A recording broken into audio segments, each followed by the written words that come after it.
This is the Demystifying Mental Toughness podcast, hosted by David Charlton, and you're listening to this podcast to help you build your own mental toughness, so that you can support other people or your clients better. Either way, you will learn more about developing this plastic personality trait that all but guarantees that you will perform better and lead a more prosperous life.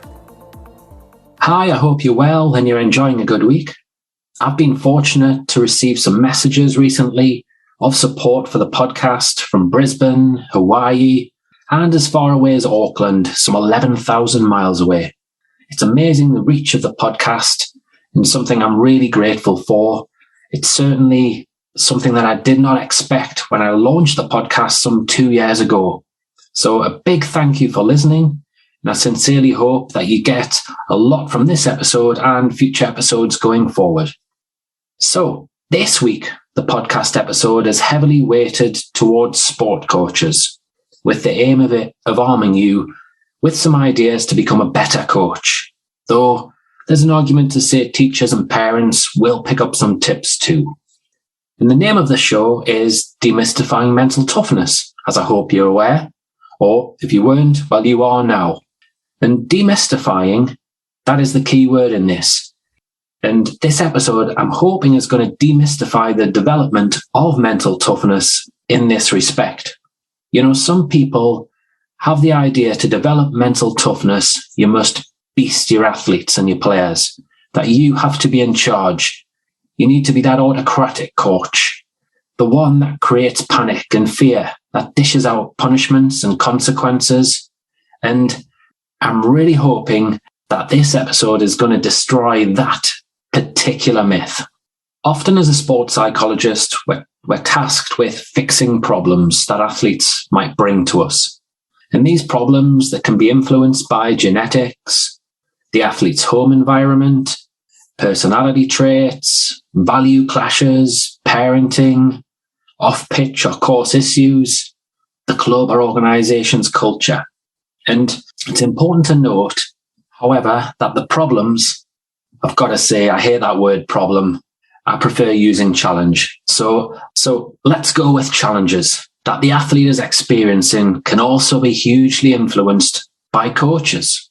And I'm going to go on and share 4 examples that I've come across recently in my work, which have had a big impact on different athletes' performance levels and mental health. So firstly, we've got in football, the coach that doesn't select a player for a big game after he's been involved for most of the season and thinks he's doing quite well. And the coach doesn't go on to explain why he wasn't selected, other than saying that he felt that the game was more suited to another player. So the player was naturally angry about this and upset. They were building false assumptions, reading into this, and it really had a big impact on their confidence levels.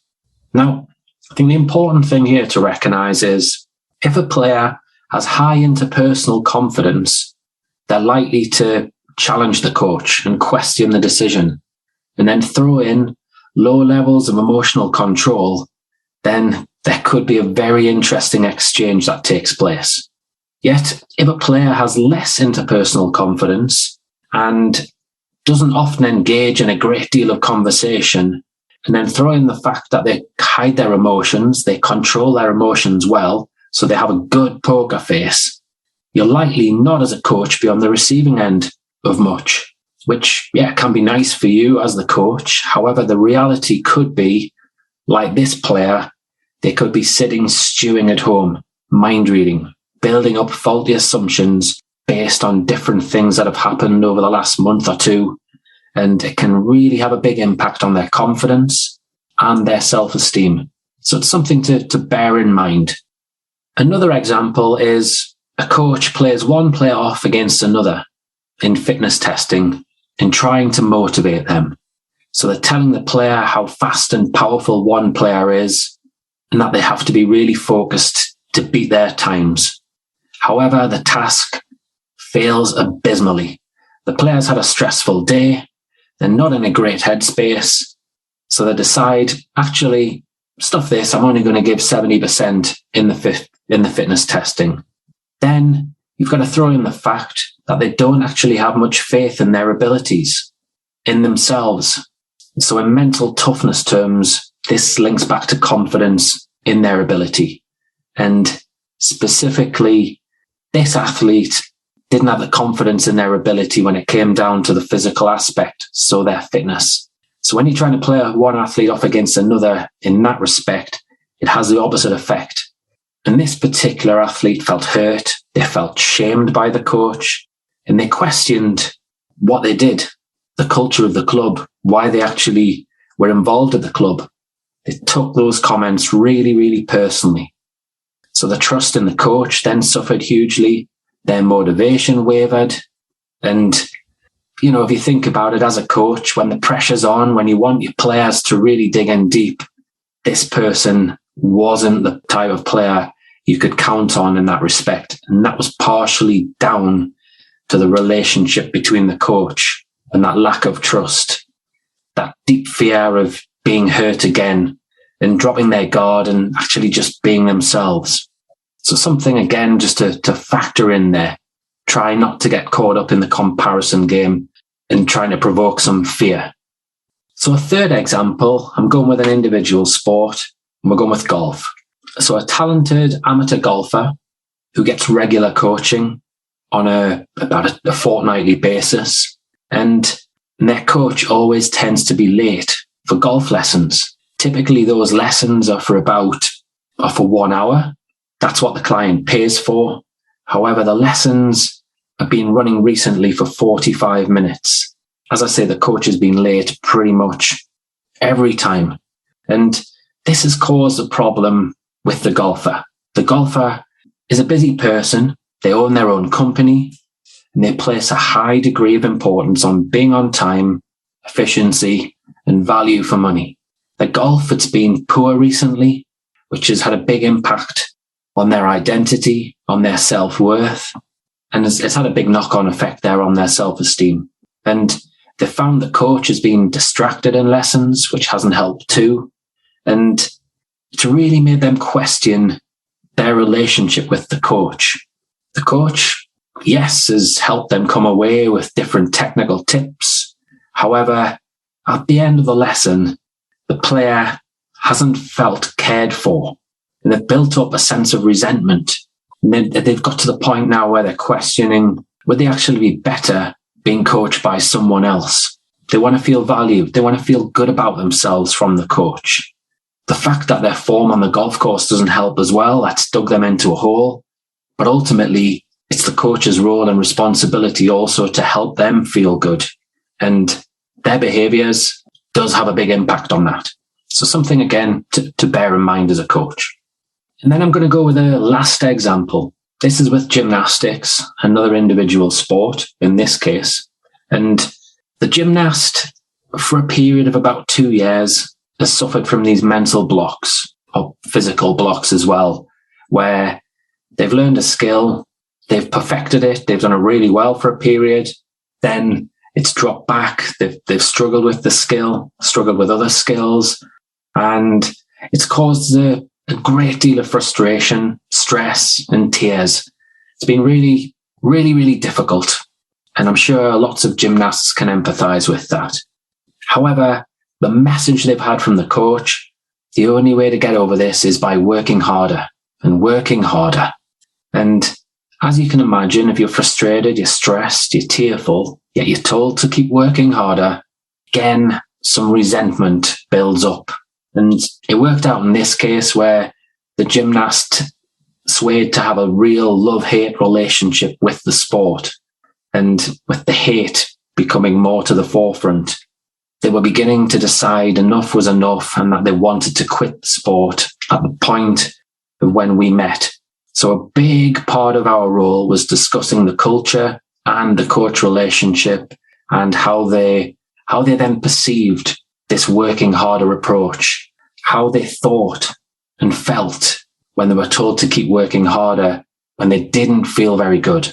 So the question there for me is, could the coach have done things differently? Could they have backed off a little bit and taken a more softer, calmer approach? Could they have tried to bring the fun back into into the sport for this person. Trying to master a skill when you're really stressed, if you're tearful, it's very, very difficult to learn anything, regardless of whether it's a sporting skill or a life skill or an educational thing. So they're just 4 issues that I've been presented with recently. Other problems that I come across in conversations could be, coaches don't explain certain things to athletes. It might be certain objectives, plans, expectations. They don't explain them clearly enough or often enough. Coaches might not take everyone along on the journey. They might not follow through on promises that they make. Then there's the favoritism aspect and not showing consistency in selection. We've got writing incorrect information in an athlete's personal development plan and not checking with the athlete. Sarcastically shaming athletes can be a challenge. Overcomplicating technique and tactical plans. Then we've got expressing opinions to athletes without having an open mind. 2 more things to add to this little list here. Or, as I mentioned there, about playing the comparison game. That's not a good thing. And also talking negatively about athletes behind their backs. So in composing this little list, I would like to give a quick shout out there to the different contributions that I've received from members of the Sports Psychology Hub and those who receive weekly Mental Edge emails.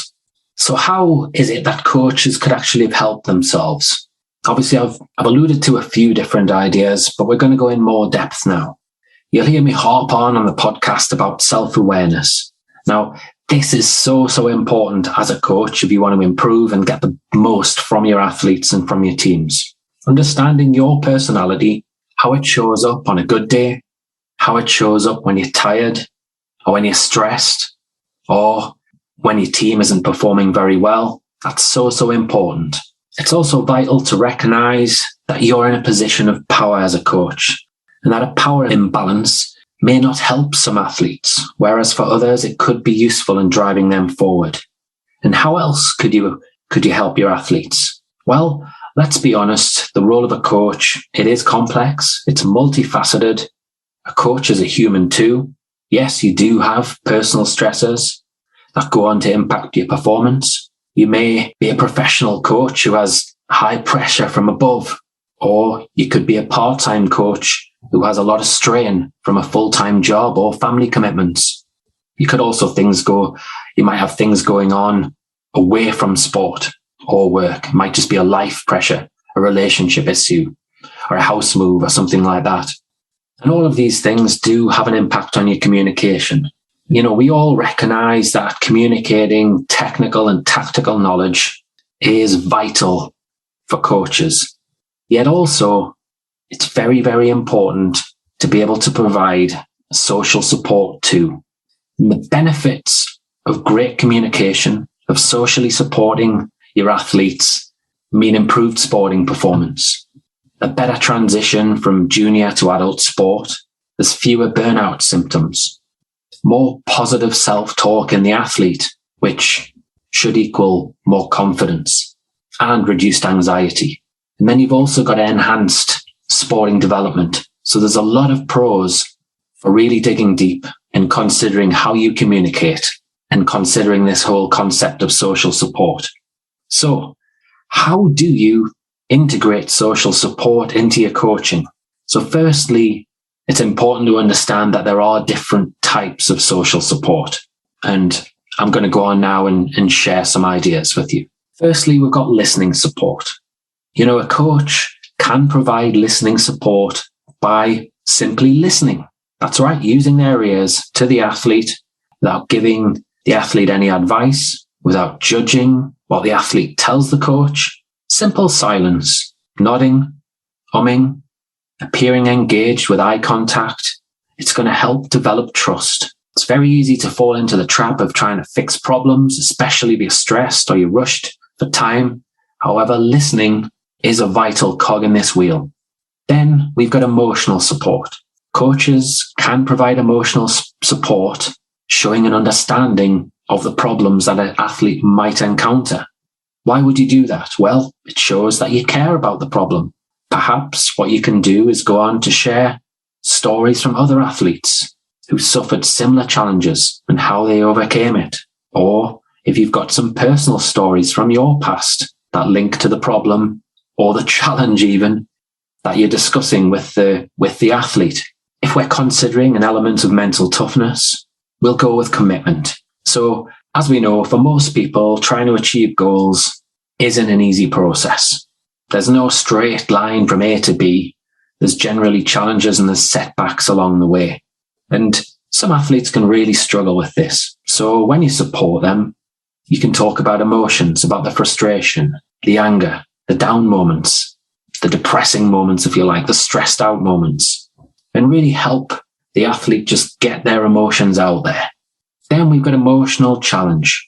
Sometimes it might be beneficial for the coach to challenge the athlete. So they might want to help the athlete evaluate their own attitudes, their values, and their feelings towards something. So how can you do this? Well, you can check your understanding. What has been said?